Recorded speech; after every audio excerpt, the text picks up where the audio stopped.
Boa noite. Bom, vamos conversar um pouco sobre direito penal. Se você quiser assistir esse vídeo na íntegra, basta ir até o meu canal do YouTube, Cristiane Dupré.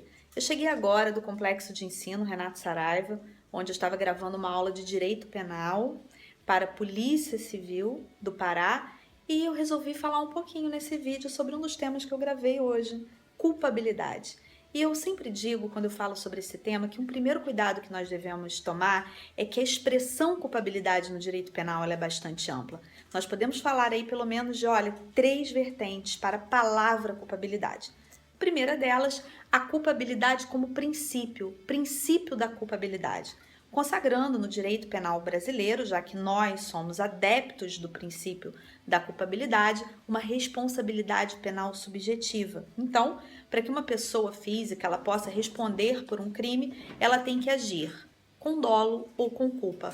Via de regra, com dolo, como consagra o artigo 18 do nosso Código Penal. Excepcionalmente, se nós tivermos previsão legal, o que ocorre com apenas alguns crimes, homicídio, lesão corporal e alguns outros, aí é possível a responsabilidade a título de culpa. Se o tipo penal ele não prevê, ele não menciona a culpa, a pessoa somente pode ser responsabilizada se agir dolosamente.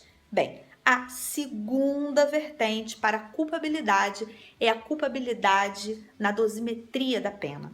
Nós adotamos, de acordo com o nosso Código Penal, o critério trifásico para a dosimetria da pena, o que significa que o juiz ele vai aplicar a pena observando 3 fases. Na primeira fase, as circunstâncias judiciais do artigo 59, na segunda fase, as circunstâncias agravantes e atenuantes, e na terceira fase, as causas de aumento e as causas de diminuição. Então, quando nós olhamos na lei e o artigo fala aumenta-se a pena de tanto ou aumenta-se a pena de tanto a tanto, nós estamos diante de uma causa de aumento, já se o artigo estiver falando reduz-se a pena de, uma causa de diminuição a serem consideradas então na terceira fase.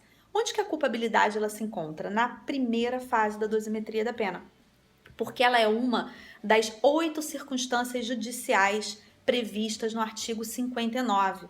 Nós temos uma discussão, uma controvérsia acerca da abrangência da culpabilidade na dosimetria da pena.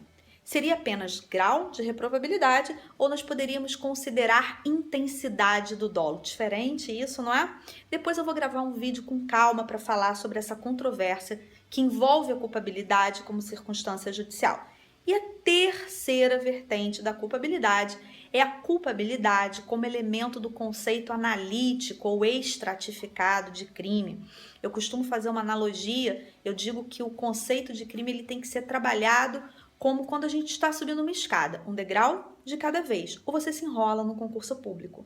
Então, quando nós estamos diante desse conceito que hoje em dia é ainda um conceito majoritário, o conceito tripartite de crime, o crime acaba sendo analisado como um fato típico, ilícito ou antijurídico e culpável.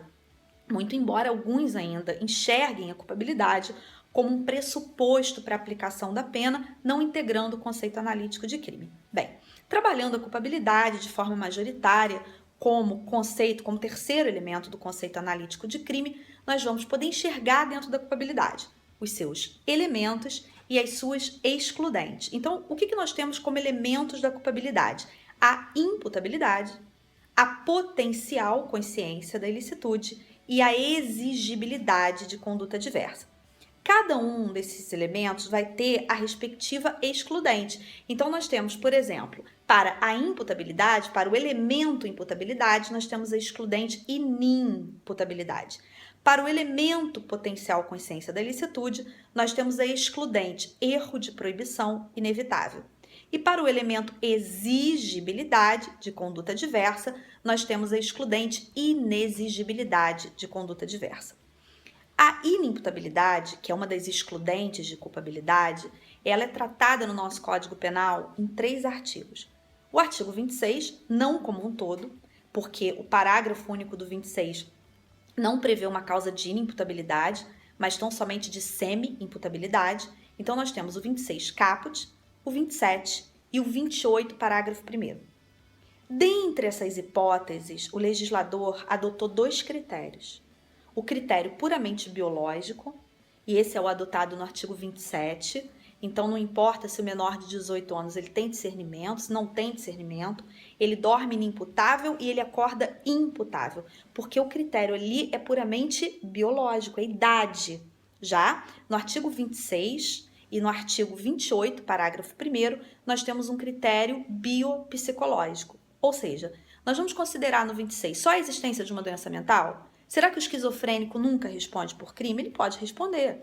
Ele só não vai responder, ele vai ser inimputável se essa doença mental fez com que, no momento da conduta, ou seja, ao tempo da ação ou omissão, ele ficasse inteiramente incapaz, ele fica sem capacidade de entendimento, inteiramente incapaz de entender o caráter ilícito do fato ou de se determinar de acordo com esse entendimento. E é muito parecido na embriaguez, só que tomando um cuidado maior.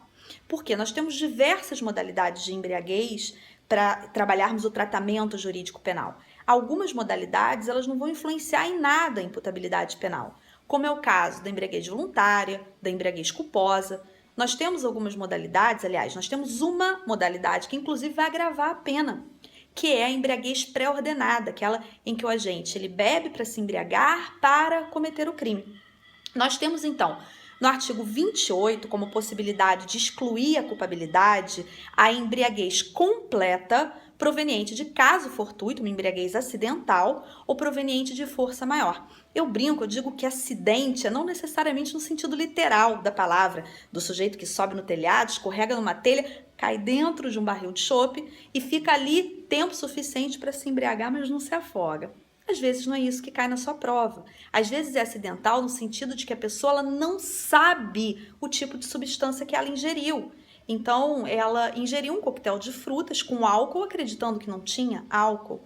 Já a embriaguez proveniente de força maior é aquela em que o sujeito é obrigado, é forçado.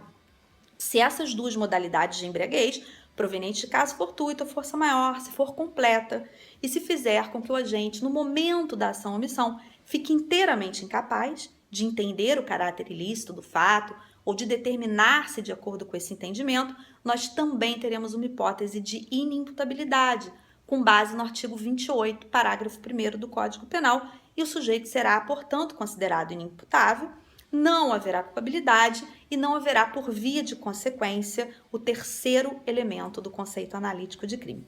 Bem, hoje nós falamos desses aspectos mais, digamos, importantes dentro da análise da culpabilidade, as vertentes em que nós podemos enxergá-la no direito penal, e outro dia eu volto com um vídeo para detalhar cada uma dessas modalidades.